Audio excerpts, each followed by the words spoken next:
Hey there, Chadi here, and today I want to talk to you about closing.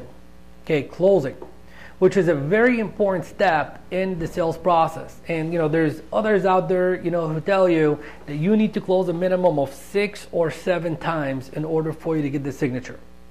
Although that is true in certain instances, I have to disagree with the whole entire concept and mindset of that. And I'll explain that to you in a few moments. I'll begin with a question. Has there ever been a time where you met someone and you thought they were interested in your services and you closed them and you closed them and you closed them and you closed them and you closed them? That's number 5. And you closed them and you closed them. That's 7 closes. So the first 6 times they said no to you. But on close number 7, they said yes. And you began the transactional process only for that transaction to bring forth 2 experiences. Number 1, a nightmare, and number 1 is a heartache when the transaction falls apart. What do you think the reason is? The reason is because you twisted someone's arm to do something that they told you they did not want to do 6 times. That is the reason being. You told someone, you convinced someone to do something that they did not feel was in their best interest, that they did not feel was the right thing for them to do. Or better yet, have you ever experienced this scenario where, someone, maybe you were interested in a product or a service and, you weren't, sure whether you wanted it or not, but someone kept on saying, you got to do it, you got to do it, you got to do it. It's going to do A, it's going to do B, it's going to do C. And then you regretted making that decision. How does that make you feel? I mean, what are your feelings towards that salesperson that put you in that position to make a decision that you weren't ready to make? How does that make you feel? Does that make you feel good?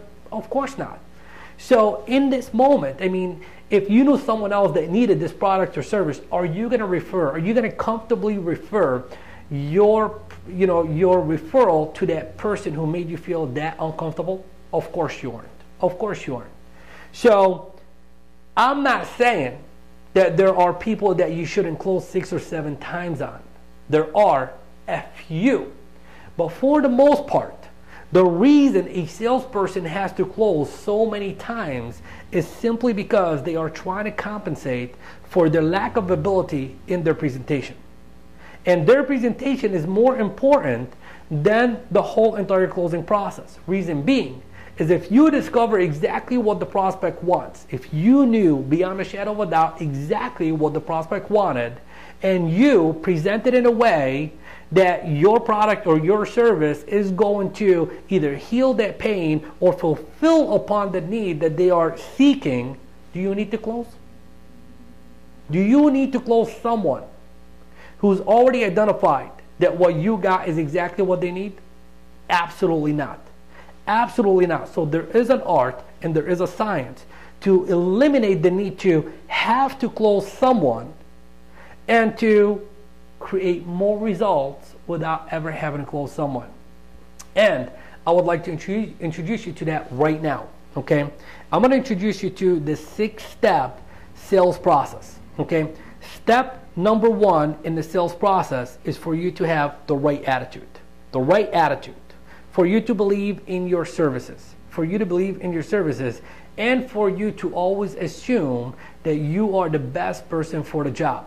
Now, it doesn't matter how good of a person you are for that job. If someone doesn't need your services, it simply doesn't matter how many times you close. So that's step number 1. Step number 2 is for you to establish and build rapport.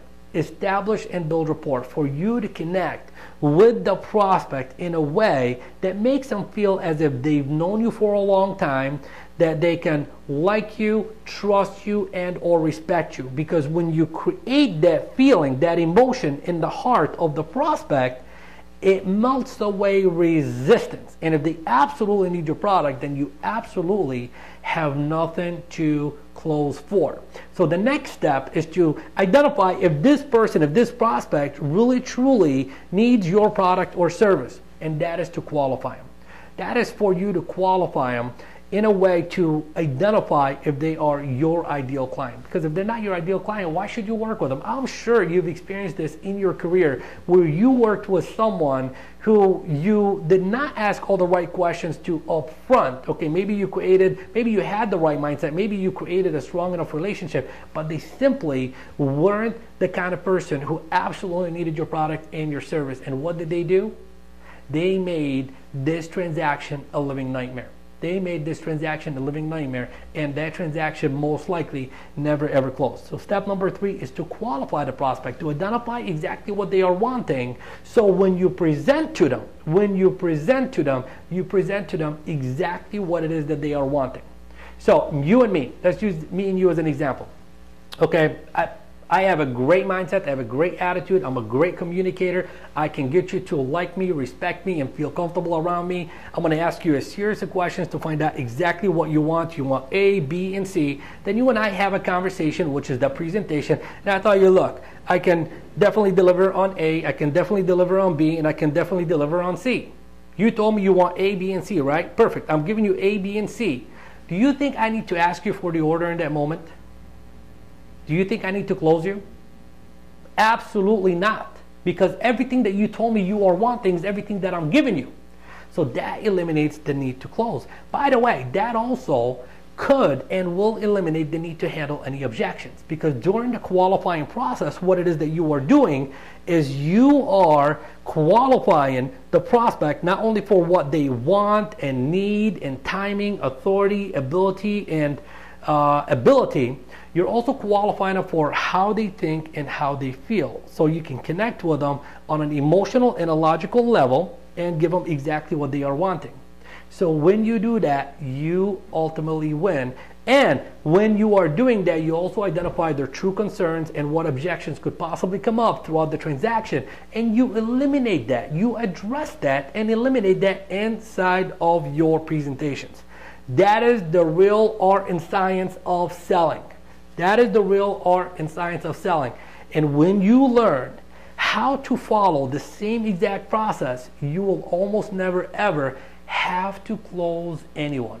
So the acronym I hear thrown around all the time is ABC. The acronym for ABC is always be closing. Always be closing. And I used to think that way until I discovered a better acronym and a better way to think. ABC for me stands for always be caring. Always be caring. ABC for me also stands for always be contributing. Always be contributing. When you are caring and when you are a person of contribution, as long as the prospect needs your services and or your product, you don't need to close for anything. That is the lesson for you today. And if you want more information, and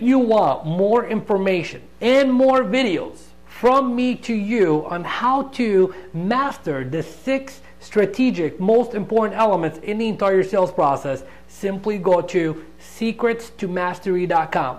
secretstomastery.com, and I'm going to give you at least 3 more videos teaching you some of those most important strategic elements in the entire sales process.